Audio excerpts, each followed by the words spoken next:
Hello my dear students, welcome करता हूं मैं भारत पंचाल, योर केमिस्ट्री गुरुजी आप सभी स्टूडेंट्स का।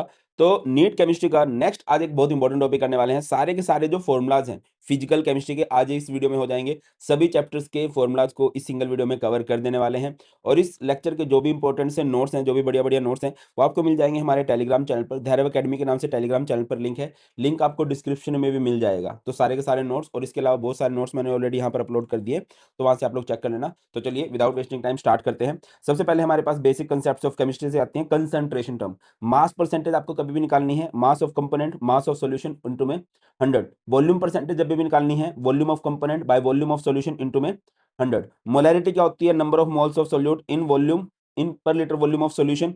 या फिर वॉशिंग मशीन 1000 में देगी Vimla, WB/MB into 1000/VML। B यहाँ पर वर्ड यूज किया जाता है फॉर सोल्यूट। अगर आपको निकालनी है molality, number of moles of solute dissolved इन पर केजी ऑफ सॉल्वेंट, ये होता है mass of solvent in kilogram. या फिर WB/MB इंटू 1000/WAG। अगर आपको मास ऑफ सॉल्वेंट ग्राम में दे रखा है तो इधर 1000 आ जाता है। नॉर्मेलिटी कभी भी निकालनी है तो क्या रहेगा? Number of gram equivalent mass by volume of solution in litre. या फिर WB mass of solute, EB equivalent mass of solute 1000 and इधर आ जाएगा VML। अगर आपको कभी भी इक्विवेलेंट मास निकालना है तो आप लोग क्या करते हो, मोलर मास को डिवाइड कर देते हो एन फैक्टर से। एन फैक्टर लाइक किसी भी एटम के लिए वो एन फैक्टर होगा वैलेंसी। अगर किसी भी एसिड की बात करें तो उसमें H पॉजिटिव देख सकते हैं कितने हैं। अगर कोई बेस है तो उसमें देख सकते हैं OH नेगेटिव कितने हैं। नेक्स्ट हमारे पास पार्ट्स पर मिलियन है, तो इसमें क्या रहेगा? Mass of component by mass of solution, उसको मल्टीप्लाई कर देते हैं 10 की पावर 6 से, मिलियन होता है ये। मोल फ्रैक्शन कभी भी निकालनी है तो number of moles of component by number of moles of solution. Mole fraction के बारे में दो तीन खास बातें हैं। Mole fraction is a unitless quantity, mole fraction of solution is always 1। Mass by mass concept होता है तो इंडिपेंडेंट ऑफ टेंपरेचर होता है ये।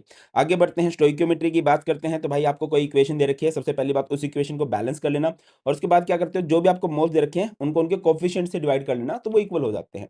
अगर आपको कभी भी, एक होता है मॉलिक्यूलर फॉर्मूला जो कि एक्चुअल फॉर्मूला होता है, और एक होता है एम्पेरिकल फॉर्मूला जो कि सिंपलेस्ट फॉर्मूला होता है। जैसे कि बेंजीन का मॉलिक्यूलर फॉर्मूला होता है C6H6, और अगर इसके एम्पेरिकल फॉर्मूला की बात करो तो वो होगा CH। ठीक है, तो अगर आपको एम्पेरिकल फॉर्मूला से मॉलिक्यूलर फॉर्मूला निकालना है तो N से मल्टीप्लाई कर दो। और N की वैल्यू कैसे आती है? Molecular mass by empirical mass. Limiting reagent किसी भी रिएक्शन के अंदर आपको देखना हो तो क्या करते हैं, आपके पास गिवन अमाउंट होगा, गिवन मोल्स होंगे, सबको उनके स्टोइकियोमेट्रिक कोएफिशिएंट से डिवाइड कर दोगे। जैसे इसमें डिवाइड कर दिया तो जिसकी वैल्यू सबसे कम आ रही है डिवाइड करने के बाद, वही हमारे पास लिमिटिंग रिएजेंट होता है। आगे मूव करते हैं, एवरेज एटॉमिक मास कभी भी निकालना है तो कैसे आएगा? जो भी उनकी परसेंटेज अबंडेंस है और जो भी उनका एटॉमिक मास दे रखा है, एटॉमिक मास इनटू उसकी abundance, atomic mass into abundance plus atomic mass into abundance, और डिवाइड कर देते हो 100 से, तो आपका एवरेज एटॉमिक मास आ जाता है। यूनिट कन्वर्जन्स होते हैं कई, जैसे डेसी में 10 की पावर -1 होता है, सेंटी में 10 की पावर -2, मिली 10 की पावर -3, माइक्रो 10 की पावर -6, नैनो 10 की पावर -9, पीको में होता है 10 की पावर -2, किलो में होता है 10 की पावर 3 एंड मेगा में होता है 10 की पावर 6। एक और कई बार आप लोगों को यूज करने को मिलेगा, दैट इज आंगस्ट्रोम। आंगस्ट्रोम, आंगस्ट्रोम में क्या होता है भाई? आंगस्ट्रोम में हमारे पास आता है 10 की पावर -10 हो जाता है। आगे मूव करते हैं, नेक्स्ट हमारे पास मोल कंसेप्ट। मोल कंसेप्ट 1 मोल एवोगाड्रो नंबर के इक्वल होता है 6.02 इंटू 10 की पावर 23। नंबर ऑफ मोल्स निकालने के बहुत सारे तरीके हो सकते हैं, जैसे given mass by molar mass, या फिर नंबर ऑफ पार्टिकल्स को डिवाइड कर दो एवोगाड्रो नंबर से। क्या होता है एवोगाड्रो नंबर? 6.022 इंटू 10 की पावर 23। बट अगर बात करें गैसेज की, गैसेज का आपको वॉल्यूम दिया जाता है, तो वॉल्यूम ऑफ गैस गिवन होगा, उसको डिवाइड कर दो 22.4 से। और जो ये वॉल्यूम वाला कंसेप्ट है ये कब लगता है? एसटीपी पर, और सिर्फ गैसेस के लिए, STP standard temperature and pressure. आगे मूव करते हैं, नेक्स्ट हमारे पास atomic structure, structure of atom है। सबसे पहले बात करते हैं प्लैंक्स क्वांटम थ्योरी की। अगर आपको किसी भी क्वांटम की एनर्जी निकालनी है तो वो किसके इक्वल होगी? E equal to H nu, या फिर HC बाय लैम्डा, और 1 बाय लैम्डा को हम न्यू बार भी लिख सकते हैं। H होता है हमारे पास प्लैंक कांस्टेंट, जिसकी वैल्यू होती है 6.6 10 की पावर -34 जूल सेकंड।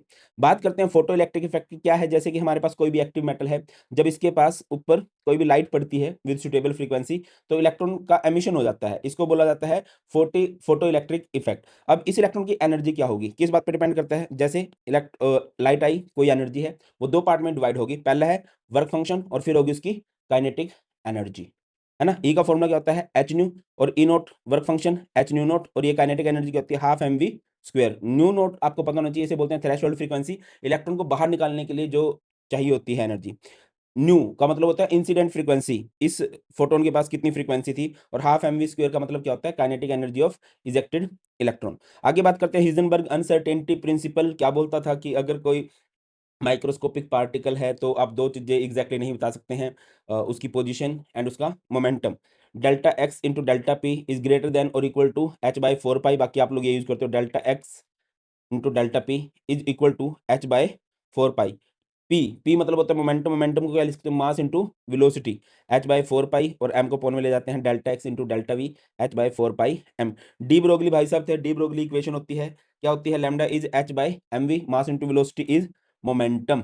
आगे मूव करते हैं फ्रीक्वेंसी। फ्रीक्वेंसी अगर आपको रेडिएशंस की निकालनी है तो इसमें क्या रिलेशन होता है भाई फ्रीक्वेंसी और वेवलेंथ में, nu is C by lambda, C is velocity of light and lambda is wavelength. Bohr model बहुत इंपॉर्टेंट था, बोहर मॉडल था वन इलेक्ट्रॉन सिस्टम के लिए, अगर किसी भी एटम के पास एक इलेक्ट्रॉन है तो वहां पर बोहर मॉडल की बातें लग जाती हैं।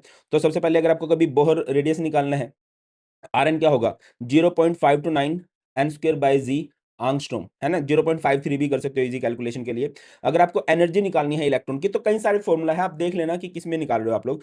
ये -13.6 by n square eV per atom, -1312 by n square kilo joule per mole, -313.6 by n square kilo kelvin per mole. अगर आपको कभी भी वेव नंबर निकालना है हाइड्रोजन स्पेक्ट्रम का तो न्यू बार को हम लोग क्या भी लिख सकते हैं, 1 बाय लैम्डा लिख सकते हैं। क्या होगा, R H 1/n1² minus 1/n2²। n2 कहा जाता है बड़ी शेल को और n1 कहा जाता है छोटी शेल को, है ना। रिडबर्ग कांस्टेंट की वैल्यू क्या होगी, 109677 सेंटीमीटर इनवर्स, या फिर 1.09677 10 की पावर 7 मीटर इनवर्स। आगे बात करते हैं ऑर्बिटल एंगुलर मोमेंटम, आपको कभी निकालना हो तो ये क्वांटाइज्ड होता है, mvr क्या होगा nh/2 पाई। वेलोसिटी निकालनी हो उस ऑर्बिट के अंदर जो इलेक्ट्रॉन घूम रहा है उसकी वेलोसिटी निकालनी है तो ये रहेगी 2.18 इंटू 10 की पावर 6 Zn मीटर पर सेकंड। क्वांटम मॉडल की बात कर ले तो टोटल नोड्स कभी भी निकालने हैं n-1, एंगुलर नोड्स निकालने हैं l, रेडियल निकालने हैं n-l-1, nodal plane in and orbital आपको देखना है तो वो हमेशा l के इक्वल होता है। n का मतलब पता होगा आपको, प्रिंसिपल क्वांटम नंबर होता है, और l का मतलब क्या होता है, एजीमुथल क्वांटम नंबर।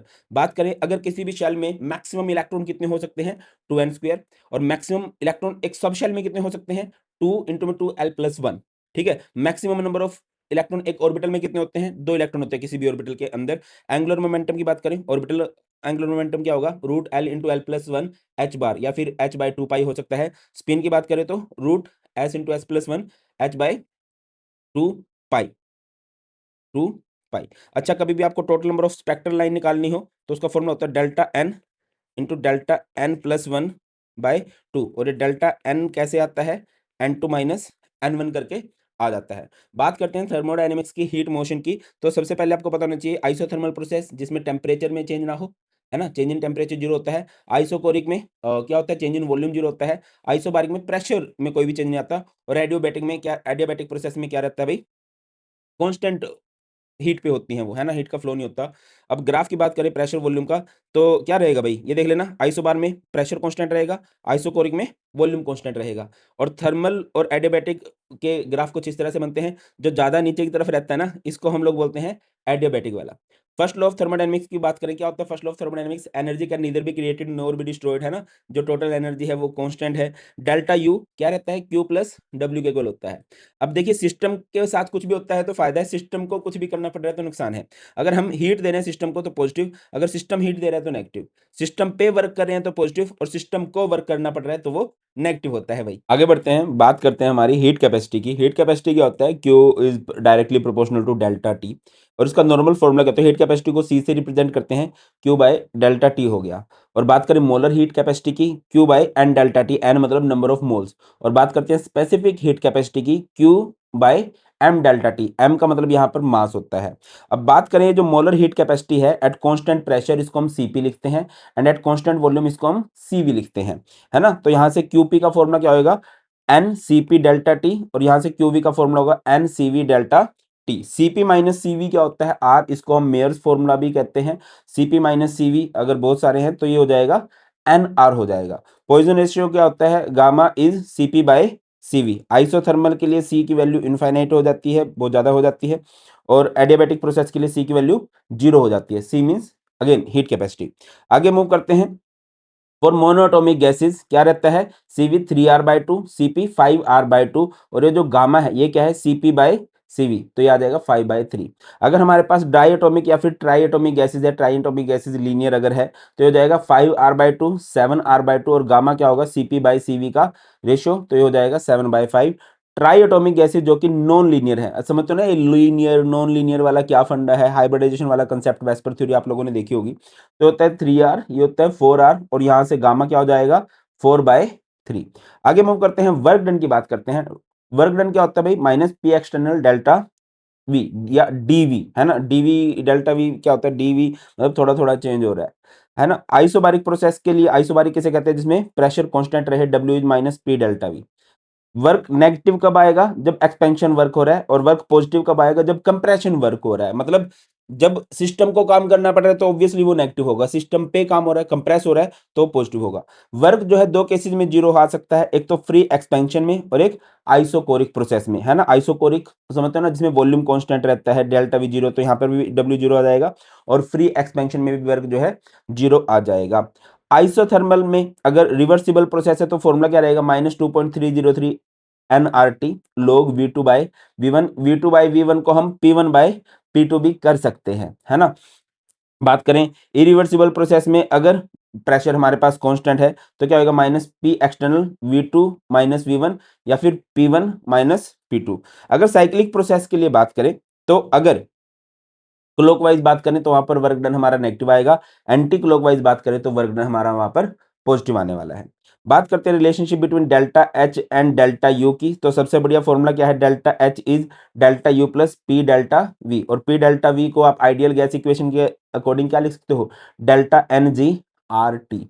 अब देखो, अगर कभी डेल्टा एन जी की वैल्यू, डेल्टा एन जी का मतलब होता है चेंज इन गैसियस मोल्स, वो जीरो आ जाए तो डेल्टा एच हो जाएगा इक्वल डेल्टा यू के, और अगर आपके गैसियस मोल्स ज्यादा है जीरो से तो डेल्टा एच की वैल्यू ज्यादा होगी डेल्टा यू से, और अगर गैसियस मोल्स आपके लेस देन जीरो है, कम है, तो वहां पर डेल्टा एच की वैल्यू कम हो जाएगी डेल्टा यू से।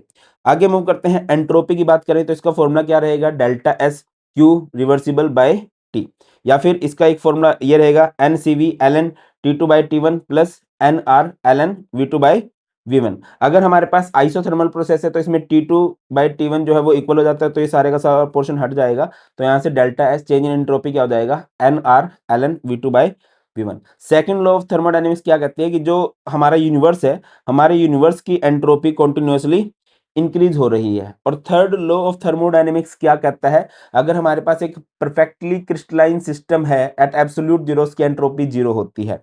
आगे मूव करते हैं, गिब्स फ्री एनर्जी बहुत इंपॉर्टेंट है, ये हमें रिएक्शन की स्पॉन्टेनिटी बताती है भाई। अगर कभी डेल्टा जी की वैल्यू नेगेटिव आ जाए तो वो रिएक्शन स्पॉन्टेनियस है, डेल्टा जी की वैल्यू पॉजिटिव है तो वो रिएक्शन नॉन स्पॉन्टेनियस है, और अगर डेल्टा जी की वैल्यू जीरो है तो वो रिएक्शन हमारे पास इक्विलिब्रियम में होती है। डेल्टा जी क्या होता है, एच माइनस टी एस, या फिर डेल्टा जी क्या होता है, delta H minus T delta S, है ना। डेल्टा जी के और भी कई सारे फॉर्मूला होते हैं, जैसे इक्विलिब्रियम के साथ अगर बात करें तो क्या रहता है, delta G naught is equal to -2.303 R T log K E Q. A Q का मतलब क्या है यहाँ पर, इक्विलिब्रियम कांस्टेंट, है ना। और अगर इक्विलिब्रियम कांस्टेंट नहीं है, कोई नॉर्मल रिएक्शन है, तो फॉर्मूला क्या रहेगा, delta G is equal to delta G naught plus 2.303 R T log Q. इस क्यू का मतलब होता है रिएक्शन कोशेंट। आगे मूव करते हैं, नेक्स्ट हमारे पास चैप्टर आ जाता है इक्विलिब्रियम। इक्विलिब्रियम में क्या होता है, जैसे कि कंसंट्रेशन वर्सेस टाइम का ग्राफ बनाए, जिसकी रिएक्टेंट कंसंट्रेशन घटती है उसे रिएक्टेंट बोलते हैं, जिसकी कंसंट्रेशन बढ़ती है उसे प्रोडक्ट बोलते हैं। इक्विलिब्रियम क्या होती है, एक ऐसी स्टेज होती है जिसमें मेजरेबल प्रॉपर्टी जो है वो कांस्टेंट हो जाए। यहाँ पर अगर मैं कंसंट्रेशन देखूं तो रिएक्टेंट की कंसंट्रेशन में अब कोई चेंज नहीं आ रहा, पहले डिक्रीज हो रही थी, या फिर प्रोडक्ट की कंसंट्रेशन में अब कोई चेंज नहीं आ रहा, तो ये कांस्टेंट हो गई है, तो इसको हम बोलते हैं कि हमें इक्विलिब्रियम की स्टेज मिल चुकी है। आगे बढ़ते हैं, लॉ ऑफ मास एक्शन की बात करें, जैसे कि हमारे पास एक रिएक्शन है A plus B give C plus D, है ना। तो हम इक्विलिब्रियम स्टेज पे बात करें, इक्विलिब्रियम में क्या होता है, rate of forward reaction equal हो जाता है रेट ऑफ बैकवर्ड रिएक्शन के। तो जब कभी भी अगर आपको इक्विलिब्रियम कांस्टेंट निकालना है इन टर्म्स ऑफ कंसंट्रेशन, तो इसका फॉर्मूला रहेगा प्रोडक्ट बाय रिएक्टेंट, प्रोडक्ट का स्टोइकियोमेट्रिक कोफिशिएंट बाय रिएक्टेंट का स्टोइकियोमेट्रिक कोफिशिएंट। तो देखो जैसे ये प्रोडक्ट क्या है, सी की पावर सी, डी की पावर डी बाय ए की पावर ए, बी की पावर बी। अगर इनमें से कोई गैसेस फॉर्म में है तो आप इसका केपी निकाल सकते हो, equilibrium constant in terms of pressure. तो फॉर्मूला क्या रहेगा, प्रेशर ऑफ सी की power C, pressure of D की power D by pressure of A की power A, pressure of B की पावर बी। अगर केपी केसी का रिलेशन पूछा जाता है, KP is equal to KC R T की पावर डेल्टा एन जी। अगर कभी भी इक्विलिब्रियम कांस्टेंट की वैल्यू बढ़ रही है, इक्विलिब्रियम कांस्टेंट प्रोडक्ट पे ही है भाई, तो प्रोडक्ट डोमिनेट करता है, प्रोडक्ट स्टेबल कर रहा है। और अगर इक्विलिब्रियम कांस्टेंट की वैल्यू घट रही है तो यहाँ पर रिएक्टेंट स्टेबल होता है। आगे मूव करते हैं, अगर केसी की वैल्यू ज्यादा हो जाए 10 की पावर 3 से, इसका मतलब फॉरवर्ड रिएक्शन हो रही है भाई, आगे की तरफ रिएक्शन हो रही है, प्रोडक्ट ज्यादा बन रहा है। केसी की वैल्यू लेस देन 10 की पावर -3 है, इट मींस क्या हो रहा है भाई, बैकवर्ड रिएक्शन हो रही है, रिएक्टेंट ज्यादा बनता जा रहा है। अगर केसी की वैल्यू 10 की पावर -3 से 10 की पावर 3 के बीच में है, तो मतलब रिएक्टेंट प्रोडक्ट में से कोई सी की फॉर्मेशन नहीं हो रही है भाई, रिएक्शन जो है हमारी किस में चल रही है, इक्विलिब्रियम में चल रही है। बात करते हैं वेंट हॉफ इक्वेशन की, क्या होती है van't equation, log K2/K1 is delta H is equal to delta H by 2.303 R 1/T1 minus T2। तो ये हमें क्या बताता है भाई, टेम्परेचर एंड इक्विलिब्रियम कांस्टेंट के बीच में रिलेशन देता है। याद रखिए एक्सोथर्मिक प्रोसेस जिसमें हीट निकलती है तो वहां पर डेल्टा एच क्या होगा, नेगेटिव होगा, सिस्टम का नुकसान हो रहा है, सिस्टम में से हीट बाहर जा रही है। और अगर एंडोथर्मिक प्रोसेस है तो सिस्टम का फायदा हो रहा है, सिस्टम पे हीट आ रही है, डेल्टा एच पॉजिटिव हो जाएगा। अगर आप इस केस में टेम्परेचर बढ़ाओगे तो इक्विलिब्रियम कांस्टेंट की वैल्यू घट जाएगी। एक्सोथर्मिक में टेम्परेचर नहीं बढ़ाना होता भाई, ये नॉन फेवरेबल कंडीशन हो जाती है। एंडोथर्मिक जिसको हीट की रिक्वायरमेंट है, अगर आप उस केस में टेम्परेचर बढ़ाते हो तो इक्विलिब्रियम कांस्टेंट की वैल्यू भी बढ़ जाती है। आगे मूव करते हैं, डिग्री ऑफ डिसोसिएशन आपने कभी भी निकालना है तो कैसे निकालते हैं, number of moles dissociated by initial number of moles. और अगर आपको डिग्री ऑफ एसोसिएशन कभी भी निकालनी है, number of moles associated by initial number of moles. अच्छा, अगर आपकी डिग्री ऑफ डिसोसिएशन या डिग्री ऑफ एसोसिएशन कुछ भी आ जाए, उससे आपको परसेंटेज निकालनी हो तो कैसे निकालते हैं, 100 से मल्टीप्लाई करते हैं। नेक्स्ट बात करते हैं, नेक्स्ट हमारे पास होते हैं आयनिक इक्विलिब्रियम। आयनिक इक्विलिब्रियम आपको वीक इलेक्ट्रोलाइट्स में देखने को मिलता है जो पार्शियली डिसोसिएट होते हैं। तो सबसे पहले इसमें पीएच अगर कैलकुलेट करना है तो कैसे कैलकुलेशन होगी, पीएच क्या होगा, negative logarithm of H positive, और अगर आपको पीओएच निकालना है तो negative logarithm of O H negative. और अगर 25 डिग्री सेल्सियस पे पीएच एंड पीओएच का सम कर दें हम लोग तो बेटा वो कितना आता है, 14 आता है। वीक एसिड का पीएच निकालना है तो हाफ ऑफ पी के ए माइनस log सी। अगर वीक बेस का पीओएच निकालेंगे तो क्या होगा, हाफ ऑफ पी के बी माइनस log सी। और ये सी का मतलब होता है कंसंट्रेशन ऑफ सोल्ट, जो भी आपको दे रखा है। सोल्ट हाइड्रोलिसिस की बात कर लेते हैं, है ना। तो सबसे पहले weak acid plus strong base, इससे रिलेटेड क्वेश्चन आता है, बच्चों को थोड़ा सा मुश्किल लगता है, मैं आपको इसको थोड़ा सिंपल सा फंडा बता रहा हूँ, आपको लोगों को करना क्या है। तो सबसे पहली बात तो ये है भैया, तो स्ट्रॉन्ग बेस है तो जो हमारी पीएच की रेंज होगी वो बेसिक रेंज होगी। सर एसिडिक बेसिक रेंज क्या होती है, आपकी पीएच की वैल्यू होती है 0 टू 14 तक होती है, बीच में होता है 7, 7 का मतलब होता है कि ये हमारे पास न्यूट्रल है। अगर इस तरफ होता है ए, इस तरफ होता है बी, ए बोले तो एसिड और बी का मतलब क्या होता है बेटा, बेस। तो 7 से कम है तो एसिडिक रेंज है, 7 से ज्यादा है तो बेसिक रेंज है। तो weak acid plus strong base है, तो स्ट्रॉन्ग बेस है तो हमारी पीएच की जो रेंज होगी वो बेसिक होगी। 7 प्लस क्या रहेगा, 7 प्लस और हाफ कर दोगे पी के ए माइनस log सी। अगर स्ट्रॉन्ग एसिड है, वीक बेस है, तो एसिड है तो हमारी पीएच की रेंज भी एसिडिक रहेगी, तो 7 माइनस हाफ ऑफ पी के बी माइनस log सी। उसके बाद अगर वीक एसिड है, वीक बेस है, तो 7 प्लस हाफ ऑफ पी के ए माइनस पी के बी। ये पी के ए पी के बी कब आते हैं, ये बातें हैं वीक पोर्शन के लिए। जैसे यहाँ पर वीक एसिड था तो पी के ए आ गया, यहाँ पर वीक बेस था तो पी के बी आ गया, ये दोनों है weak acid and weak base है, पी के ए एंड पी के बी दोनों आ गया। स्ट्रॉन्ग एसिड स्ट्रॉन्ग बेस को हाइड्रोलाइज नहीं करवाया जा सकता बेटा, तो क्योंकि हमारा जो सोल्यूशन होता है वो न्यूट्रल बन जाता है, तो हमारा जो पीएच है वो यहाँ पर नेट 7 हो जाता है। आगे बात करते हैं ओस्टवाल्ड डाइल्यूशन लॉ की, तो वीक इलेक्ट्रोलाइट पे एप्लीकेबल है। केसी अगर कभी भी निकालना है तो सी अल्फा स्क्वायर, और अगर यहाँ से अल्फा निकालना चाहूं तो रूट ऑफ के सी बाय सी। अल्फा देखा गया इनवर्सली प्रोपोर्शनल होता है root of 1 by root C, और डायरेक्टली प्रोपोर्शनल होता है to the root of volume.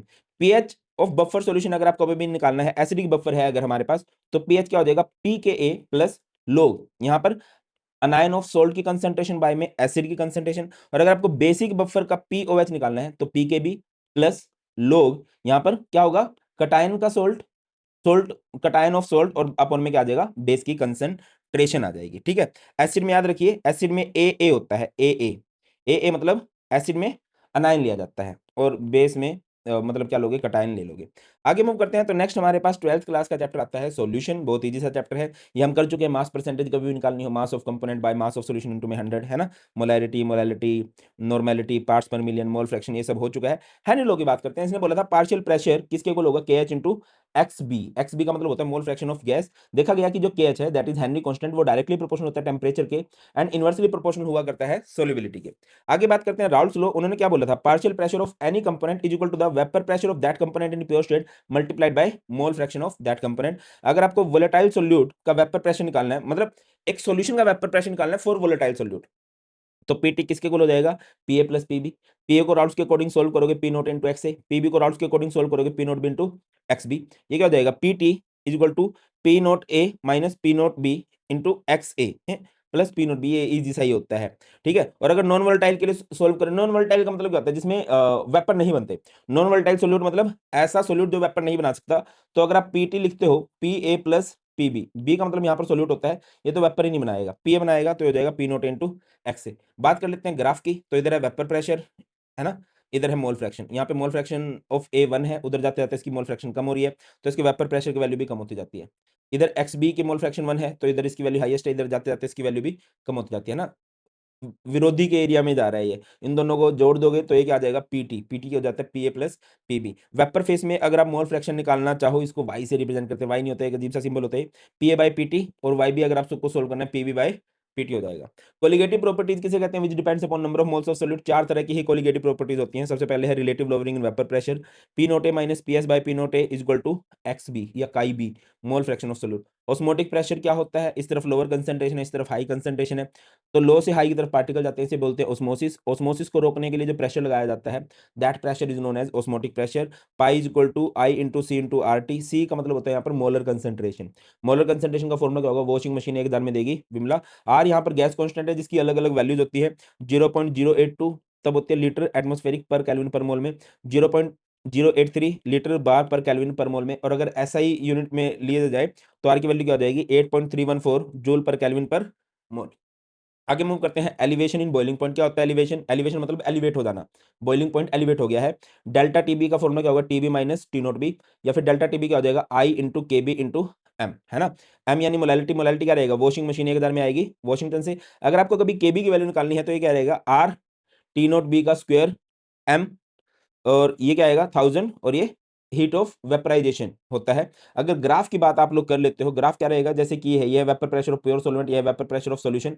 इस पॉइंट पे जाके एटमॉस्फेरिक प्रेशर के इक्वल हो गया, इसको टेम्परेचर से मिला दो, है ना। ये क्या हो जाएगा, boiling point of pure solvent, ये हो जाएगा बॉइलिंग पॉइंट ऑफ सॉल्यूशन, और इन दोनों का डिफरेंस क्या कहलाएगा, डेल्टा टीबी।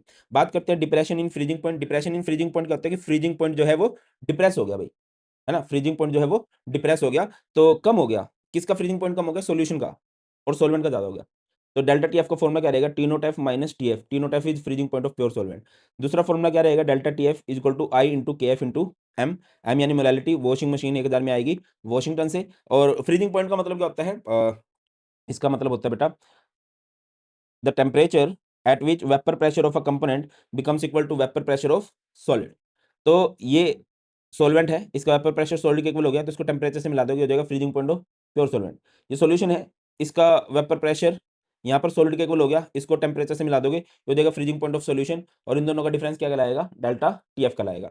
बात करते हैं वेंट होफ फैक्टर की। इसको सिंपली याद रखो, नॉर्मली मैन ओबे देयर मदर। जैसे पापा की परी होती है, मम्मा के मगरमच्छ होते हैं। पापा की परी होती है, मम्मा के मगरमच्छ। Normal molar mass by observed molar mass. या फिर इसका बेस्ट फॉर्मूला रहता है total number of moles after association और dissociation to the total number of moles before association और डिसोसिएशन। अगर आपको कभी भी डिग्री ऑफ डिसोसिएशन निकालनी है तो इसका फॉर्मूला रहेगा i minus one by n minus one.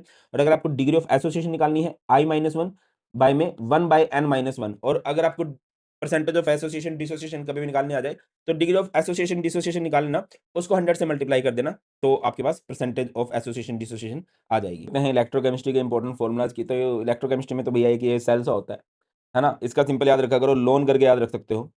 Left side में ऑक्सीडेशन होती है और एनोड पर नेगेटिव चार्ज होता है। ये कब है, किसके लिए, इलेक्ट्रोकेमिकल सेल के लिए। एनोड पे नेगेटिव चार्ज होगा, तो ये जिंक है, जिंक क्या करेगा, 2 इलेक्ट्रॉन देके Zn2 पॉजिटिव बन जाएगा। कैथोड में क्या है, कैथोड में यहाँ पर Cu2 पॉजिटिव है, 2 इलेक्ट्रॉन लेके, क्योंकि इस पर रिडक्शन हो रही है, तो ये बन जाएगा Cu। अगर आपको कभी भी ई नोट सेल निकालना है तो आप इसको राइट माइनस लेफ्ट कर सकते हो, क्योंकि राइट में कैथोड है, तो ई नोट कैथोड माइनस ई नोट एनोड भी कर सकते हो। अगर आपको कभी भी डेल्टा जी नोट निकालना है, स्टैंडर्ड गिब्स फ्री एनर्जी निकालनी है, maximum work done by the cell निकालना है, तो इसका फॉर्मूला रहेगा minus N F E naught cell. आगे बढ़ते हैं, नर्स्ट इक्वेशन की बात कर लेते हैं। नर्स्ट इक्वेशन क्या है भाई, जैसे आपको कोई भी एक रिएक्शन दे रखी है, तो ई सेल देखिए क्या होता है कि जो ई नोट सेल है वो तो standard electro potential of cell होता है ना। बट हमेशा कंडीशन स्टैंडर्ड नहीं रहती, तो जब कंडीशन स्टैंडर्ड ना हो तो वहां पर नर्स्ट इक्वेशन आती है। जनरली हमारे पास कंसंट्रेशन की कंडीशन स्टैंडर्ड नहीं रहती है, तो E cell is equal to E naught cell minus 0.0591 by N log Q. Q का मतलब रिएक्शन कोशेंट है, जो कि होता है प्रोडक्ट बाय रिएक्टेंट। प्रोडक्ट क्या है, सी की पावर सी, डी की पावर डी बाई ए की पावर ए, बी की पावर बी, ये रिएक्टेंट है ना। इक्विलिब्रियम में क्या हो जाता है, ई सेल जीरो हो जाता है, और जो आपका रिएक्शन कोशेंट है वो इक्विलिब्रियम कांस्टेंट के इक्वल हो जाता है। तो यहाँ से हो जाएगा ये ई नोट सेल क्या हो जाएगा, is equal to 0.0591 by N log K EQ। आगे हम बात करते हैं फैराडे के लॉ की बात करते हैं, इलेक्ट्रोलिसिस के बारे में। फैराडे भाई साहब ने 2 लॉ दिए थे। पहले लॉ में उन्होंने बोला था कि अमाउंट ऑफ सब्सटेंस डिपॉजिट और liberated is proportional to charge pass through the electrolyte. इसको हटाएंगे तो जेड आएगा, जेड को इलेक्ट्रोकेमिकल इक्विवेलेंट बोलते हैं, और क्यू को सोल्व करोगे तो आई इंटू टी आ जाएगा। इस जेड को कैसे सोल्व करते हैं, molar mass by N into F, F का मतलब होता है फैराडे कांस्टेंट, इंटू में I into T. Second law में क्या बोला था कि अगर हमारे पास बहुत सारे सॉल्यूशन है ना, और उनको सीरीज में कनेक्ट करके same amount of electricity pass कराओगे देन क्या होगा, तो कितना सब्सटेंस डिपॉजिट होगा कि W1 is equal to E1, W2 is equal to E2। कितना सब्सटेंस डिपॉजिट होगा डिपेंड करता है उनके इक्विवेलेंट वेट पे, और इक्विवेलेंट वेट क्या होता है, molar mass by N factor.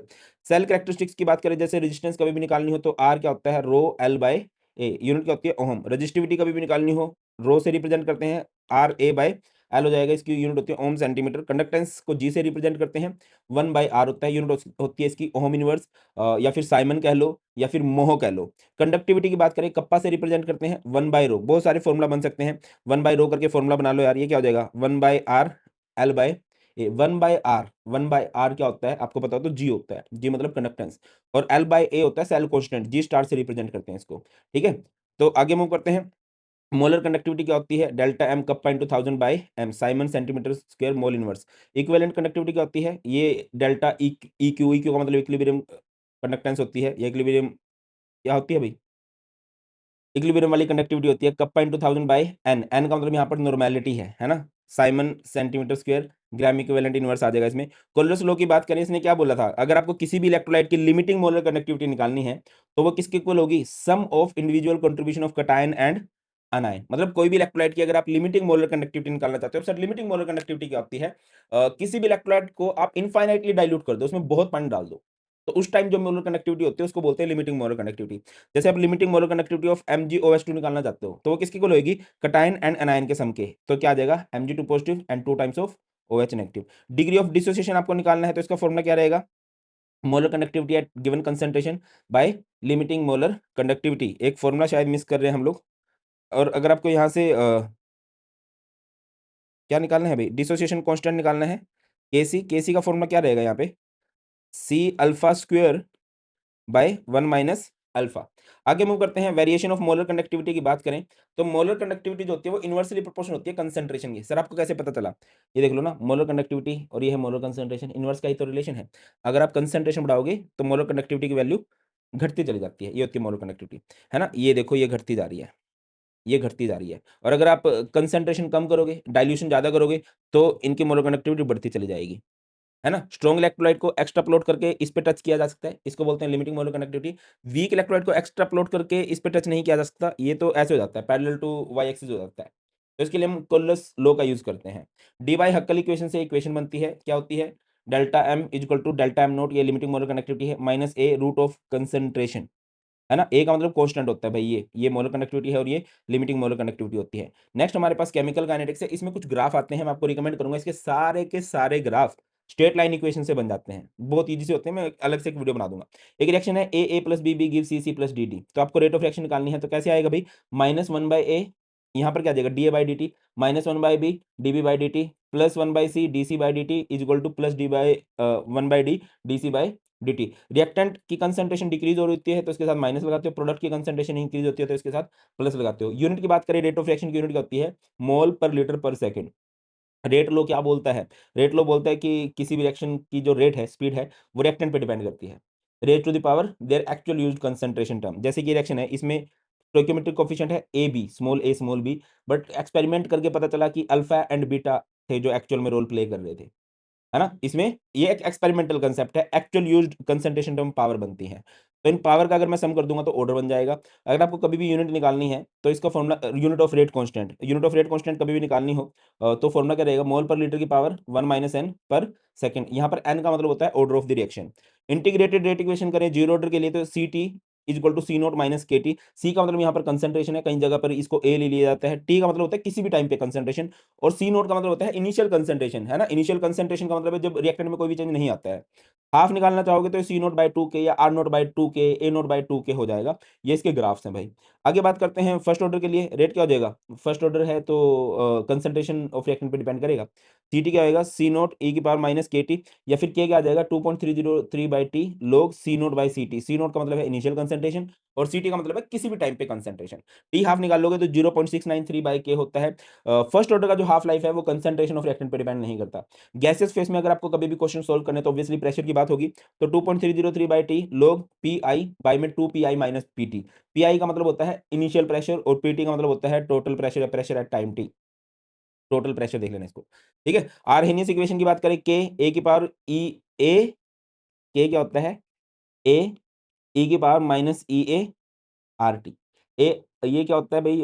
Arrhenius constant बोल सकते हो, प्री एक्सपोनेंशियल फैक्टर बोल सकते हो। ये एक्टिवेशन एनर्जी, आर का मतलब गैस कांस्टेंट और टी का मतलब टेम्परेचर है। दोनों साइड एलन कर दें तो एक हो जाएगा L N K is equal to L N A minus E A R T. L N है ना, ये वही वाला एलन है, लक्ष्मी नारायण वाला, मजाक कर रहा हूँ, ये नेचुरल लोग है। हैं, कहीं तुम ग्रीन टी शर्ट वाला समझो। ये इसको ऐसे भी लिख सकते हैं, log k equal to log a minus E A 2.303 R T. ये ग्राफ है, इसके ये वाले ग्राफ थोड़े इंपॉर्टेंट रहते हैं, देख लेना। अगेन मैं बोल रहा हूँ जितने भी ग्राफ हैं स्ट्रेट लाइन इक्वेशन से बन जाते हैं, y equal to m x plus c. आगे बात करते हैं आर्हेनियस इक्वेशन, अगर डिफरेंट टेम्परेचर बात करें, log k2 by k1 E A by 2.303 R 1/T1 minus 1/T2, या फिर log k2 by k1 2.303 r को सिंप्लीफाई करें तो 19.15 आ जाएगा, T2 माइनस T1 और इधर आ जाएगा T1 T2। तो यहाँ पर सारे के सारे फॉर्मूला कवर कर लिए हैं हमने, और इस तरह की और भी बहुत सारी वीडियोज आने वाली हैं।